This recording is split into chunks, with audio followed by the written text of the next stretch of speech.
सर्वांना नमस्कार आणि स्वागत आहे तुमचं सावीज लाईफस्टाईलच्या व्लॉग्समध्ये. तर इथं मी भरपूर साऱ्या कडाकण्या बनवलेल्या आहेत. आता तुम्हाला प्रश्न पडला असेल, इतक्या साऱ्या कडाकण्या हिनं कशाला बनवलेल्या आहेत? तर आमच्या शेजारच्याच गल्लीतील एका ताईंनी मला कडाकण्याची ऑर्डर दिलेली होती आणि आयुष्यात मला पहिल्यांदा कुणीतरी म्हणजे काहीतरी बनवून देण्यासाठी ऑर्डर दिलेली. म्हणजे खाद्यपदार्थ म्हणतात ना, माझी पहिलीच ऑर्डर होती. खरं तर त्या माझं यूट्यूबचं चॅनल जे आहे ते नेहमी बघतात आणि त्या म्हटल्या की ह्यावर्षी मी कडाकण्या तुमच्याकडूनच घेणार आहे. म्हणून त्यांनी मग कडाकण्याची ऑर्डर मला दिली. मग काय मी तयारीला लागले. सकाळी म्हणजे शांभवीचं वगैरे आवरले, तिचा टिफिन वगैरे बनवून दिला, नाश्तासुद्धा केला. मग सगळ्यात आधी म्हटलं दूध गरम करायला ठेवूया, कारण कडाकणीचं पीठ मळायला दूधच मी वापरणार होते. आता मी माझ्या चॅनलवरती अपलोड करायसाठी कडाकण्याची रेसिपी तर काढणार होते, पण अगदी थोडं पीठ घेऊन मी रेसिपी दाखवणार होते. मग त्या ताईने आता ऑर्डर दिली म्हटल्यानंतर म्हटलं आता एका दगडात दोन पक्षी होतात. म्हणजे मला रेसिपीसुद्धा काढायला येते आणि त्यांची ऑर्डरसुद्धा मला पूर्ण करून देता येईल. म्हणून मग म्हटलं ही ऑर्डर घेऊयाच. आता ह्या कडाकण्याच्या नादात माझ्या शिवण क्लासला मला दांडी मारावी लागली. इथं शांभवीला मी तयार केलेलं आहे स्कूलसाठी. म्हटलं आता किचन कट्ट्यावरचं आधी सगळं आवरून घेऊया. भांडी घासून ठेवलेली ती पटापट लावून घेऊया. त्याच्यात ही लाडूबाईची अशी लुडबुड सतत चालू असते. मम्मा जे काम करेल ते सगळं तिला करायचं असतं. आता मम्मा भांडी लावायला म्हटल्यानंतर तिला काही शांत बसून चालत नाही. एक एक भांडं घेऊन ती भांडी लावायचं काम करत होती. आणि लहान मुलं अशीच असतात. आई वडील जे करतात किंवा आजूबाजूची आपली माणसं ते करतात, ते कामं त्यांना करायचीच असतात. पिल्लूला शाळेला पाठवून दिलं. इकडं दूधसुद्धा गरम करून बाजूला ठेवून दिलं. आणि मग इथं आदल्या दिवशीच मी साहित्य मिस्टरांकडून आणून घेतलेलं होतं कडाकणीचं. मैदा, रवा, साखर वगैरे. आणि म्हटलं आता चला तयारीला लागूया. तर सगळ्यात आधी तर म्हटलं पिठी साखर बनवून घेऊया, कारण लाईटचा काही भरोसा नाही. त्याच्यात 2 दिवसापासून वातावरणसुद्धा अगदी ढगाळमध्येच पाऊस पडतो आहे. लाईट कधी जाईल काय सांगता येत नाही. म्हटलं पटकन आधी पिठी साखर बनवून घेऊया. आणि किचन छोटं असलं आणि भांडी ठेवायला जास्त जागा नसली की धडामधुडम किचनमध्ये चालू असते.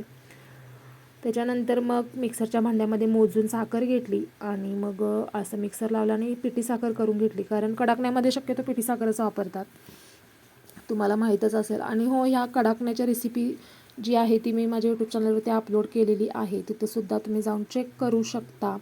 तर इथं माझी पिठी साखर बनवून झालेली आहे. मिक्सरसुद्धा जागच्या जागी ठेवून दिला, म्हणजे किचन कट्टा आपल्याला काम करायला मोकळा. मग काय कडाकणीचं पीठ मोजून घेतलं. इथं 4 कप मैदा, 1 कप रवा, मीठ टाकलं. त्याच्यानंतर गरम तेलाचं मोहन टाकलं. दूध आणि पिठी साखर मिक्स करून ह्या दुधानंच मी हे कडाकणीचं पीठसुद्धा पटापट मळून घेतलं. आणि मग थोडं घट्टसरच मळायचं हे पीठ. आणि पीठ म्हटलं आता मुरण्यासाठी ठेवायचं आहे. तर 1-1.5-2 तास पीठ मुरण्यासाठी ठेवावं लागणार होतं. कॉटनचा कापड भिजवलं, त्यातलं पाणी पिळून घेतलं आणि पिठावरती हे कापड ठेवायचं आणि 1-2 तास कडाकण्याचं पीठ भिजत ठेवायचं. म्हणजे पीठ चांगलं मुरलं ना की कुठलाही पदार्थ चांगला होतो. आता पीठ मुरेपर्यंत म्हटलं सगळी दुसरी कामं आवरून घेऊया. चपाती भाजी तर सकाळीच बनवलेली, पण म्हटलं भात आणि आमटीसुद्धा थोडीशी बनवूया. मिस्टर शांभवीला सोडून आले आणि देवपूजा करत होते. मी इकडं पटापट कुकर लावून घेतला. त्याच्यानंतर झाडू मारला घरामध्ये आणि मग सगळे कपडे वगैरे धुतले. आणि मग म्हटलं आता कडाकणीचं पीठसुद्धा मुरलेलं होतं चांगलं 2 तास. तर इथं मी सेपरेट घरात खायसाठी सुद्धा थोडंसं कडाकणीचं पीठ वेगळं मळलेलं, कारण त्यांना 1 किलो द्यायच्या होत्या. तर हे पीठ थोडं कमी वाटलं म्हणून मी परत आणि थोडं पीठ मळलं. अशा प्रकारे वरवंट्यानं चांगलं पीठ मऊ करून घेतलं, मळलं आणि कडाकण्या लाटून घेतल्या. आणि कडाकण्या कितीही पातळ लाटला ना तरी त्या पुरीसारख्या फुगतातच. इथे डब्याच्या आकाराने मी म्हणजे गोल एक साईजच्याच व्हाव्या कडाकण्या म्हणून सुरुवातीला डब्याच्या आकारानं झाकण्यानं जे आहे ते कट करून घेतलं.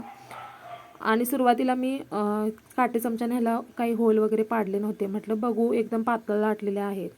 आणि बघा इथं पुऱ्या करायला गेलो असतो तर एवढी पुरी फुगली नसती आणि ही कडाकणी पटकन फुगायला लागली.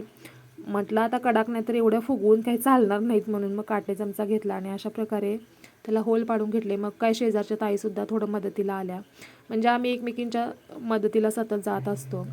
त्यांनीसुद्धा तेल लावून मग कडाकण्या त्यांनी पटापट लाटून दिल्या. मग मी कडाकण्यांना काटे चमच्यानं होल पाडून असं गरम तेलामध्ये तळून घेतलं आणि छान गोल्डन रंगावरती मी तळून घेतलं. आणि मला खरं तर असं गोल्डन ब्राऊन रंगावरती कुठलाही तळणीचा पदार्थ तळायला आवडतो, पण म्हटलं आता ही बाहेर द्यायची ऑर्डर आहे म्हणून मग थोडासाच गोल्डन कलरवरती ह्या कडाकण्या काढून घेतल्या. तर इथे थोड्या तळलेल्या आहेत.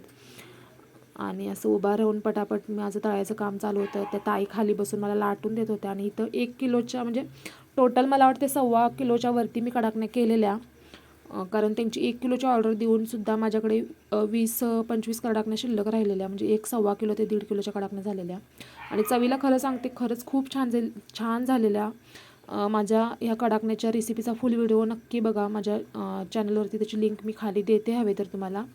आणि बघा इथं मी तुम्हाला एक मोडूनसुद्धा दाखवते कडाकणी. अगदी छान खुसखुशीत वगैरे झालेल्या आणि तेलकटसुद्धा जास्त झाल्या नाही आहे, तुम्हाला दिसतच असतील. कडाकण्या करेपर्यंत म्हणजे शांभवी स्कूलवरून आलेली आणि सगळं आवरेपर्यंत म्हणजे मला 3-3:30 वाजले. आणि काय, पिल्लू शाळेवरून आली की असा सगळीकडे नुसता खेळण्यांचा पसाराच पसारा असतो आहे. त्याच्यानंतर तिच्या स्कूलमध्ये फॅन्सी ड्रेस कॉम्पिटिशन होतं आणि पिल्लूला मी कोळीण करणार होते, तर त्याची प्रॅक्टिस अशी तिची चालू होती. मग काय, आराम तर केला नाही, म्हटलं आता वेळ झाला आहे. मग काय, पिल्लूशी अशा छान छान गप्पा गोष्टी केल्या. तर पिल्लू आज टीचरांकडून मार खाऊन आलेली, कारण तिची एक बेस्ट फ्रेंड आहे राही म्हणून. या दोघींच्या काहीतरी गप्पा गोष्टी चालू असतात आणि टीचर तिला आठवड्यातून 1दा किंवा 2दा तरी फटका देतातच. मग तेच ती सांगत होती, मी राहीशी बोलत होतो आणि टीचरांनी मला मारलं. तर आमच्या मायलेकींच्या अशा गप्पा गोष्टी काय दिवस रात्र चालूच राहणार आहेत. चला, माझा ब्लॉग तुम्हाला कसा वाटला कमेंटमध्ये नक्की कळवा. आणि माझे ब्लॉग्स आवडत असतील तर तुम्ही माझ्या चॅनलला लाईक, शेअर आणि सबस्क्राईबसुद्धा करा. चला मग, पुन्हा भेटूयात एका नवीन ब्लॉगमध्ये. तोपर्यंत टाटा, बाय बाय.